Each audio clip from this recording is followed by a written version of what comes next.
نحمده ونصلي ونسلم على رسول الله الأمين وعلى آله وصحبه أجمعين. أما بعد، فأعوذ بالله السميع العليم من الشيطان الرجيم. يا أيها الذين آمنوا إن جاءكم فاسق بنبأ فتبينوا. زمان دین اسلام محترم و معززو، دا قرآن و سنت سره تعلق لرونکو مرګرو او طلاب العلم دا جرح او د تعدیل متعلقه یو مختصره دوره مونږ شروع کړې وه چې نن مونږه په دې درس کې مراتب التعدیل بیانوو. د تعدیل مراتب علماو کتابونو کې لیکلي دي، مختلف کتابونه په دې علم باندې په مختلفو اوقاتو کې علماو لیکلي دي او ځانونه په دې باندې پازاب کړي دي.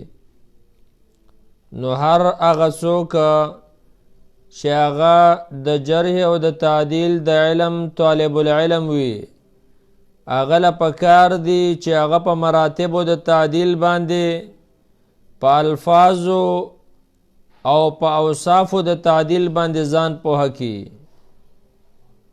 نو یو د دینا هغه دا دی چې کله د یو راوي صفت وشي په څه سره؟ په حفظ سره او د هغه سره د ضبط هم ذکر شي چې لکه دا سړی حافظ دی، حافظه صحیح ده، ضبط صحیح دی، تثبت د بالکل برابر دی. دې ته څه ویلی کېږي؟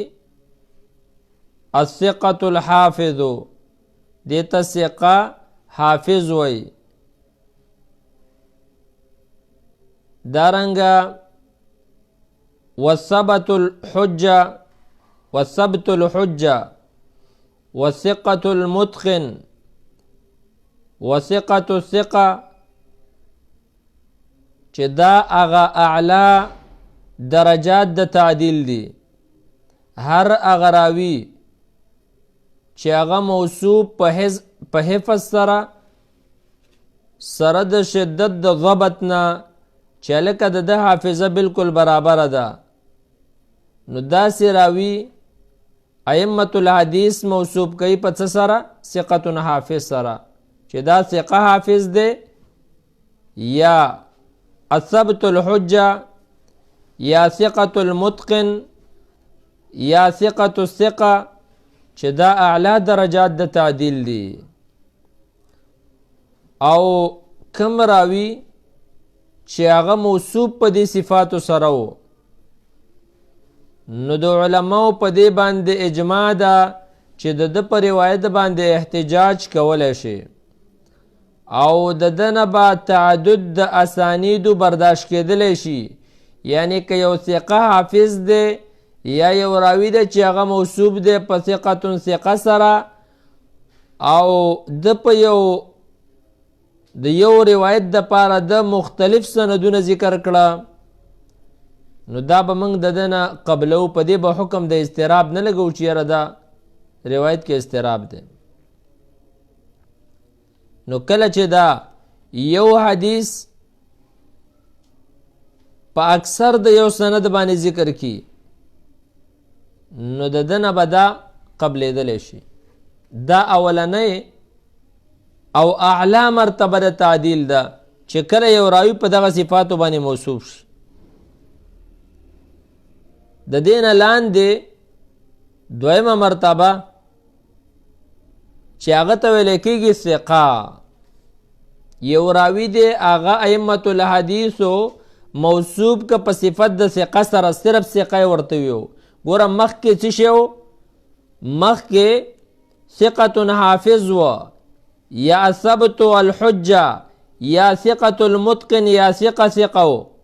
دویم نمبر کې صرف ثقه دی، یو صفت دی د حدیث به صحیح، مگر دومره خبره ده چې دا به د هغه اول قسم نه په لاندې مرتبه کې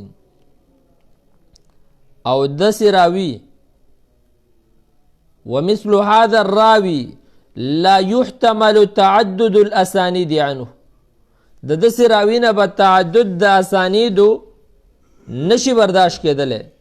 کله چې دا یو حدیث په ډیرو سندونو باندې نقل کی او دا ټول سندونه د ته رسېدلي محفوظ، نو علما وی حکم علیه بالاضطراب والخطا، دلته به د په دې حدیث باندې حکم د اضطراب کېدلی شي چې دا ګډوډ شوی دی او خطا شوی دی.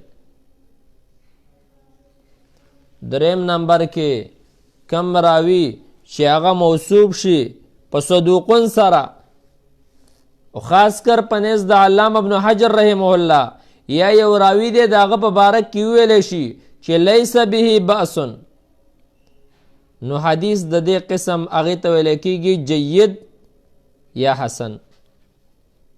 د جید کومه مرتبه ده؟ دا د صحیح نه لاندې او د حسن نه بره مرتبه. او که چرته یو راوي دی څلورم نمبر کې مرتبه دا ده د تعدیل، یو راوي دی هغه موصوب شه په څه باندې؟ علما وی محله الصدق، یا وی صالح الحدیث، یا وی شیخ وسط، یا وی سویلح یا صالح. نو داسې روات د دې حدیثونه به لیکلی شي د پاره د اعتبار، نه د پاره د قبول او احتجاج. د ده روایت هغه به لیکلی شي او بیا به د دې تفتیش او تلاش کېدلی شي چې متابعات د ده وکتلی شي.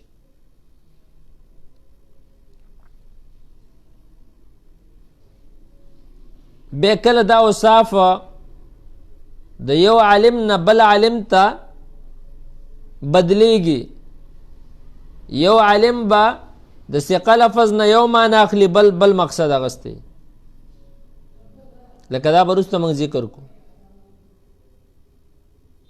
عمر عبدالمنعم سلیم حفظه الله هغه وی هذا وقد يختلف المراد من الوصف من عالم الى آخر، دا اوصاف د یو عالم نه بل ته بدلیږي، ولذا يجب تحرير عبارات المتقدمين والأئمة النقاد. وی د دې وجه نه د علماو مخکینو عبارات هغه به لیکي، ګورې به د ائمو د نقادو د هغې و د هغه کارکردګۍ تتبع تلاش به کې، د هغې د اقوالو صبر چاڼ به کې، د هغې احکام به ګورې د رواتو په باره کې. نو دلته د تعدیل متعلق یو څو مهمه مسئلې واورئ چې علماو تفصیل سره ذکر کړلی، صرف اختصار سره زه تاسو ته بیانوم. اولنۍ مسئله دا ده قد يطلق العالم وصف التوثيق ولا يريد به الاحتجاج. کله کله به یو عالم په یو راوي باندې وصف د توثیق هغه ولګوي، دا به وایي چې ثقتون، لیکن د هغه مقصد به په دې کې احتجاج نه وي. دا هم یو مهمه مسله ده، طالب العلم ته دا مناسب دی چې هغه دې مسلې ته متوجي او دا مسله ځان سره ولیکي او یاد کړي. مسله دا ده چې بعضې علما کله اطلاق د حکم د توثیق په یو راوي باندې کوي، خو د هغې مقصد دا نه ګڼي چې په دې راوي باندې احتجاج کېدلی شي، صرف د هغه مقصد دی چې دلته تمیز کوي په منځ د هغه راوي کې چې هغه ضعیف دی او هغه راوي چې هغه شدید ضعیف دی. یو راوي دی هغه شدید ضعیف دی، اشد ضعیف دی، بل چې دی ګزاره حال دی، نو هغه علما دغه ګزاره حال راوي ته څه وایي؟ ثقه وایي، چې یاره دا په نسبت د هغه سخت ضعیف باندې ثقه دی. ابو الولید باجی رحمه الله په الجرح والتعدیل اول جلد 283 کې وایي اعلم انه قد يقول المعدل فلان ثقه. وای دې خبره باندې ځان پوهه کا، کله یو معدل وی فلان کې ثقه دی ولا يريد انه ممن يحتج بحديثه، داغه دا مقصد نه ګڼي چې د په حدیث باندې استدلال کولی شي، بلکې وای هغه دلته څه کوي، د دې دوه ضعیفان دي، یو سخت ضعیف دی او ګزاره حال، نو دا د دواړو په منځ کې د تمیز د پاره د ثقه لفظ استعمالوي.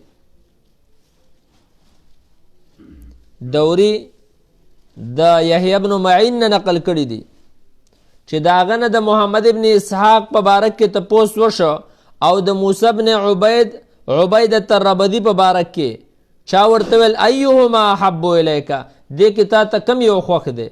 وایي ده وفرمایل چې ابن اسحاق ثقة، ابن اسحاق ثقه دی.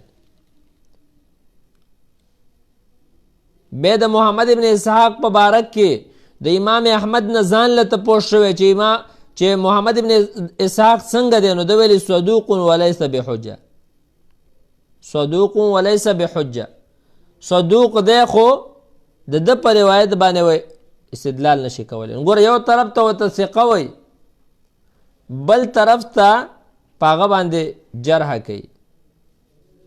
نو یحیی ابن معین چې دا وصف د توثیق د دې اطلاق په محمد ابن اسحاق باندې کړی دی، دا په نسبت سره موسی ابن عبیدة الربدي ته چې په نسبت د هغه باندې دا ثقه دی او هغه شدید ضعیف دی.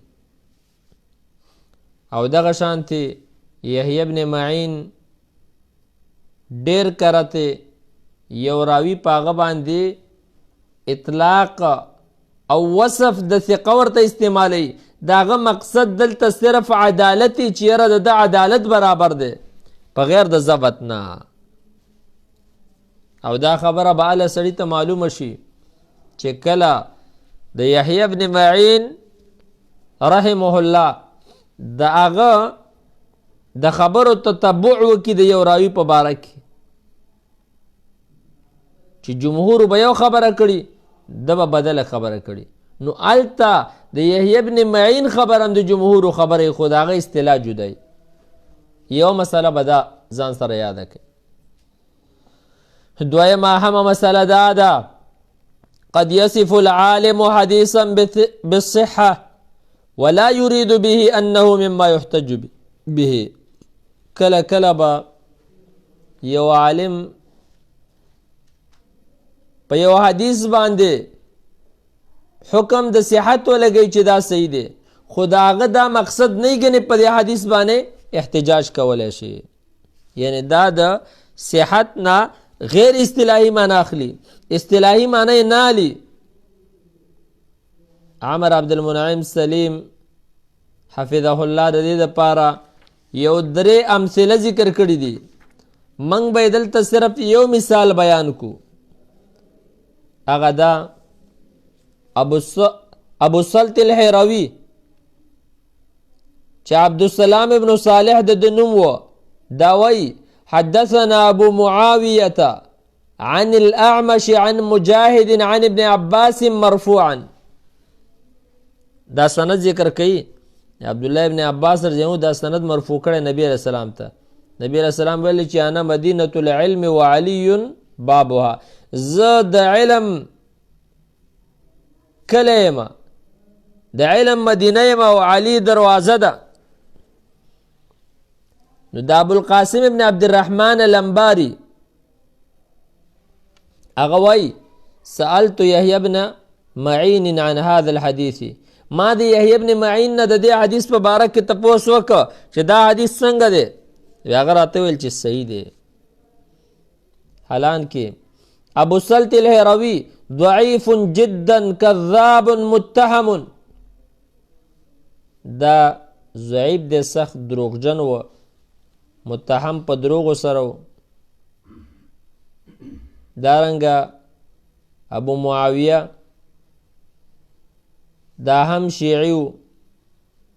نو ګوره ډیرو علماو په دې حدیث باندې حکم د وضع کړی دی. یو یحیی ابن معین هغه ورته خپله موضوع وایي چې دا موضوع دی. د دې وجه نه خطیب بغدادي رحمه الله تاریخ بغداد 11 جلد 9 کې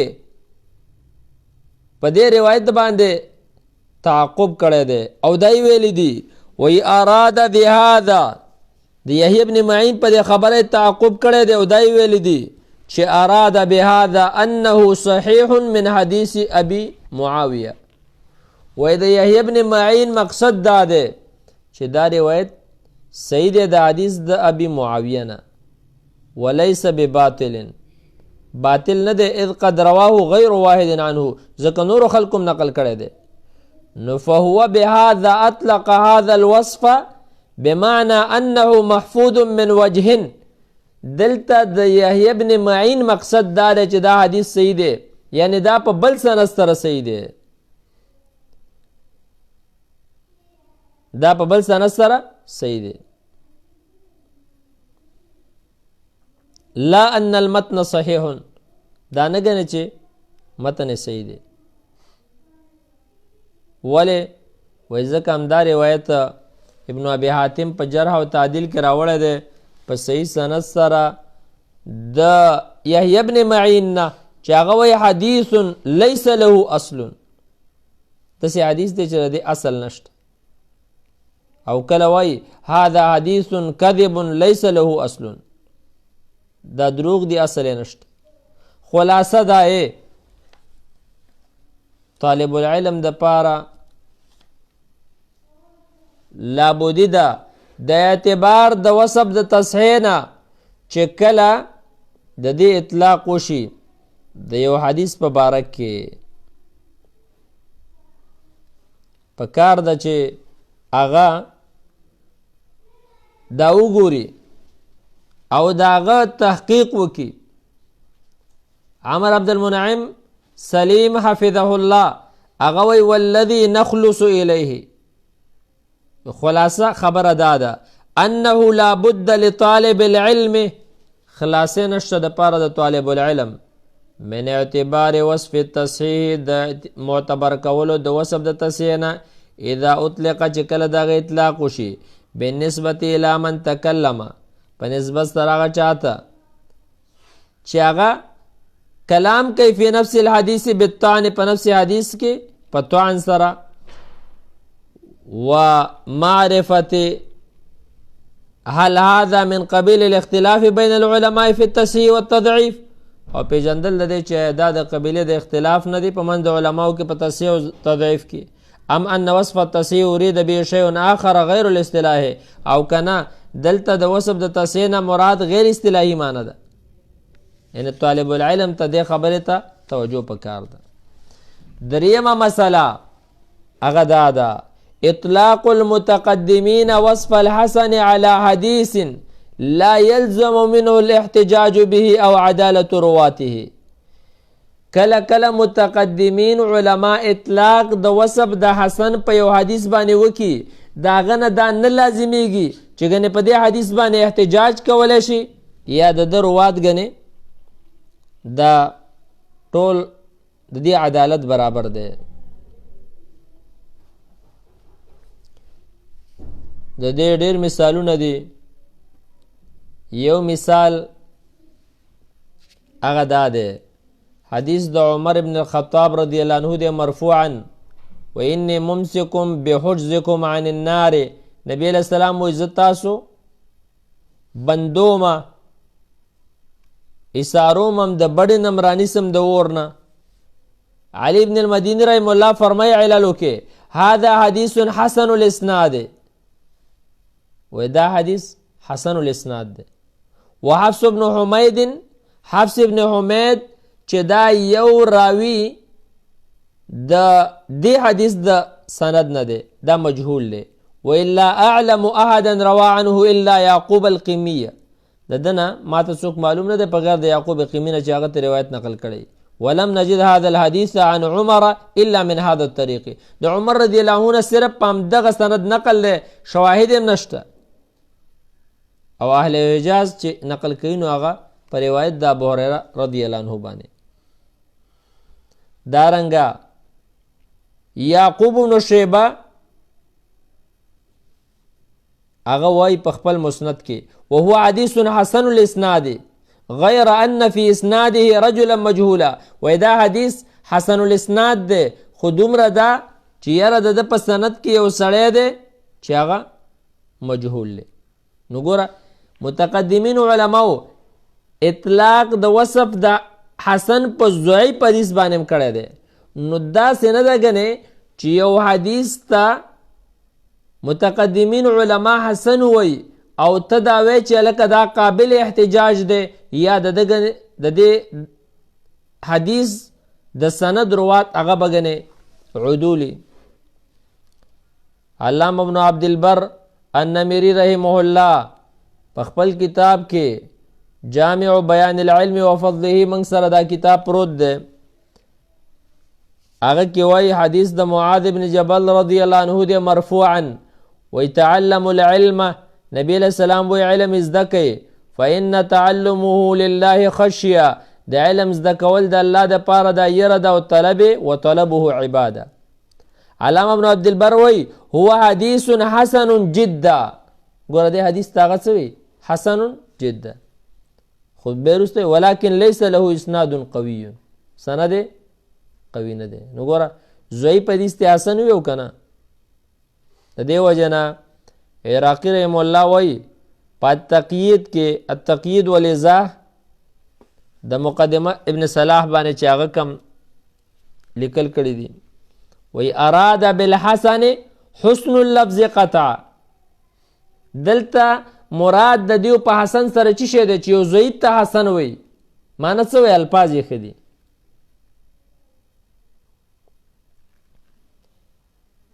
بے وائی فإنه من روایت موسی بن محمد البلقاوی، دا پر روایت د موسی بن محمد بن البلقاوی باندې راغله ده. موسی بن محمد البلقاوی عن عبد الرحیم ابن زید العمی، چې هغه روایت د عبد الرحیم ابن زید العمی نه نقل کړي. او دلته چې دا کم بلقاوی په نوم باندې راغی موسی بن محمد البلقاوی، دا بلقاوی کذاب ده. ابو زرعه رحمه الله ورته کذاب ویل ده، ابو حاتم رحمه الله، دارنګه ابن حبان رحمه الله او عقیلی رحمه الله د دې نسبت وضع د احادیثو ته کړی دی چې د به د ځانه روایت جوړول. نو ظاهر ده چې دا حدیث عبدالرحیم ابن زید العمی د ځانه جوړ کړی چې متروک الحدیث و.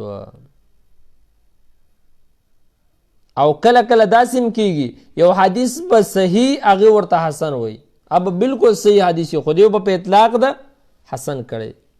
حافظ ابن حجر رحم الله نکت کې وای اول جلد 355 کې حکم الشافعی علی حدیث ابن عمر رضی الله عنهما، وی حکم د امام شافعی رحم الله په حدیث د عبد الله ابن عمر رضی الله عنهما باندې په بار د دې کې چې عبد الله ابن عمر رضی الله عنه فرمایي زور علما نبی علیہ السلام د افسی رضی الله عنها په کور کې و چې اومه قتل بیت المقدس ته مخ کړه په وخت د قضای حاجت کې کعبه ته شا کړه و.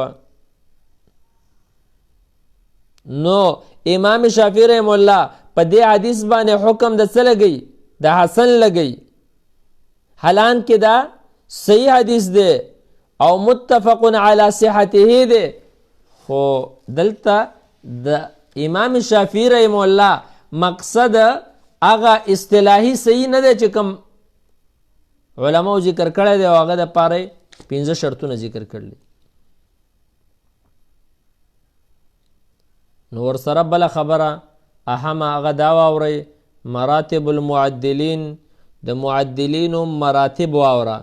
معدلین معنا هغه علما چې هغه د رواتو توثیق کوي چې دا ثقه حافظ دی، دا ثقه دی، دا صرف ثقه دی، دا صدوق دی، دا محله صدق دی یا لا باس به دی. دغه علما فمنهم المتساهل ومنهم المعتدل ومنهم المتشدد. دې کې درې قسمه دي. بعضې علما متساهلین د ډېره سخته بیخي ګزاره کوي، ضعیف هم صحیح کې راغورځولی. بعضې متشددي چې هغه صحیح استضعیف کړی، او بعضې معتدلې برابر. نو دلته د دیو په بارک کې دا قاعده ځان سره زده کوي. کم چې متساهل دی نو فلا يقبل منه التوثیق، د ده توثیق به نشي قبلېدلی، مګر کله چې د راوي حال ښه منګ چڼ که پته ولګېدله چې هلکه ده ورته ځان له ثقه نه دی ویلی، نورو علما هم ورته ویلی، نو بس بیا به موږ د ده خبره منو. هر چې متشدد دی نو متشدد که چېرته راولګي د یو راوي توثیق وکړي چې یاره دا سړی صحیح دی، نو موږ به د ده خبره په سر سترګو باندې قبلو. علما وایي فیعد علی تعدیله بالنواجز، د ده په تعدیل باندې به د جامې په غاښونو باندې چک لګي، یعنې مضبوطه به یې رانیسي. خاص کر هغه روات چې پای کې اختلافي. دریم معتدلین دي.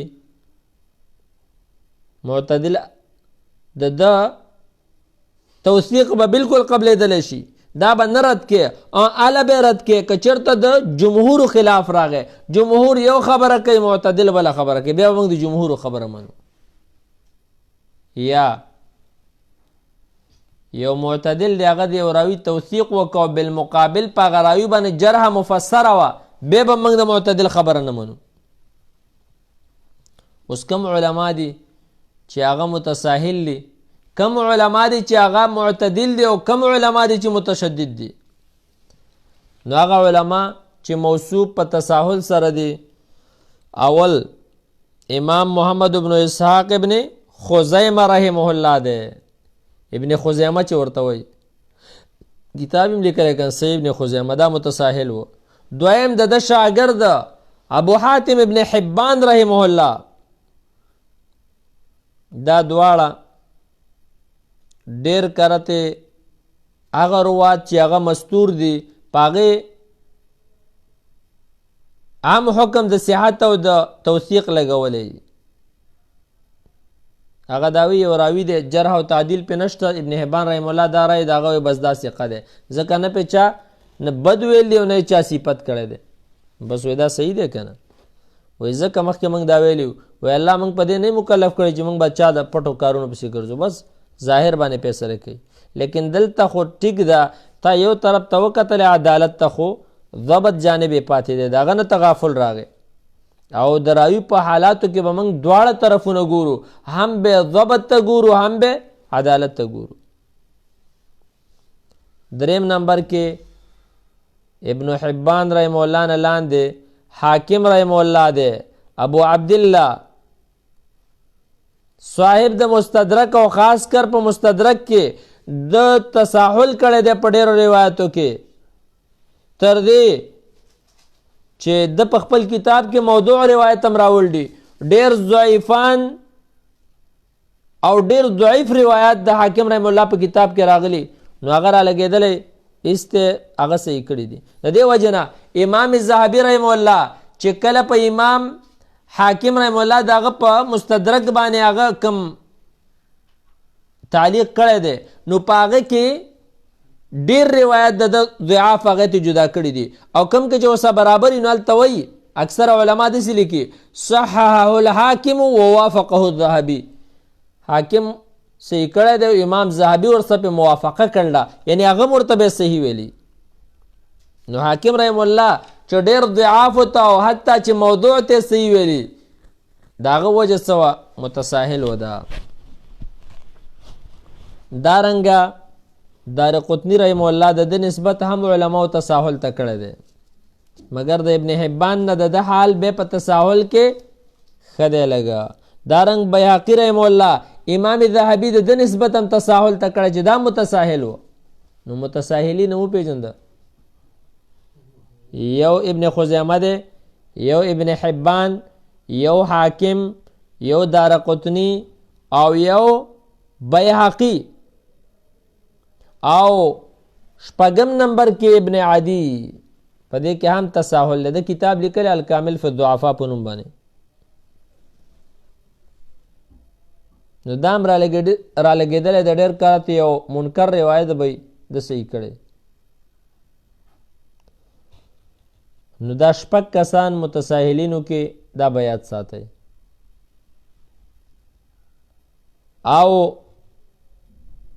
کم علما دي چې هغه موصوف په اعتدال سره نو یو په هغې کې امام احمد بن حنبل رحم الله، یو دویم ابو زرعة الرازي، دریم یحیی بن معین، څلورم بخاری، پنځم مسلم، شپږم ترمذي. او دا خبره هم وروسته موږ ذکر کو چې چا امام ترمذي ته د تساهل نسبت کړی دی دا په دې کې خطا دی.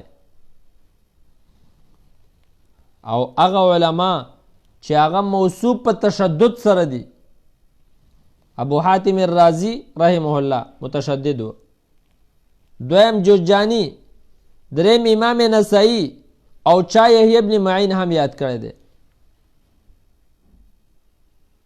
نو حافظ ذهبی رحمه الله هغه وای په حکم داغه چا کې چې هغه تشدد کوي په تعدیل کې، وای هغه په خپل کتاب کې وای، هغه یو کتاب لیکلی دی ذکر من یعتمد قوله فی الجرح والتعدیل په نوم باندې.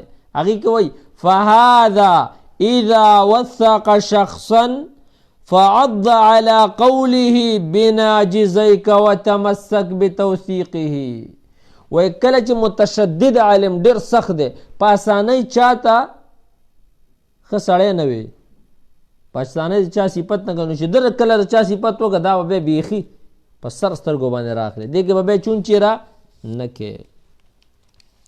او د ابن حبان رحمه الله چې کله د چا توثیق وکړي نو موږ وویل چې دا متساهل دی که نه، نو ګوره د توثیق دوه قسمه دی.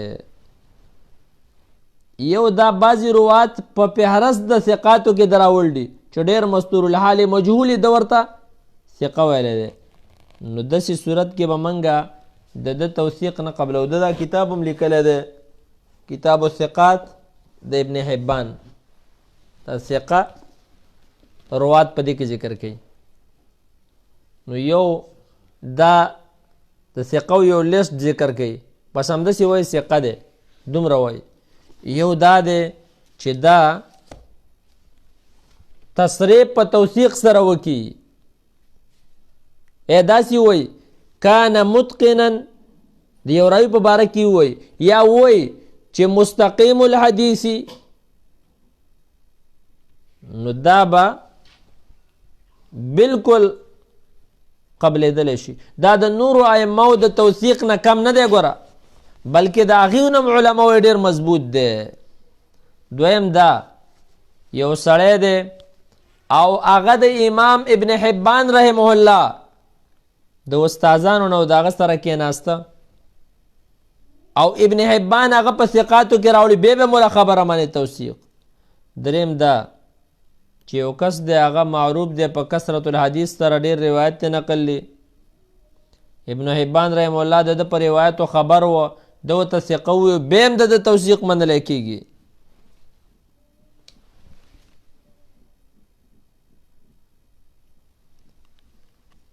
څلورمه مرتبه دا ده چې ان يظهر من سیاق کلامه انه قد عرف ذاك الرجل معرفة جيده.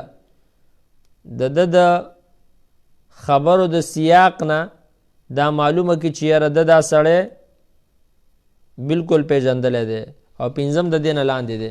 نو ګوره دا پنځه مرتبې شوې پکې.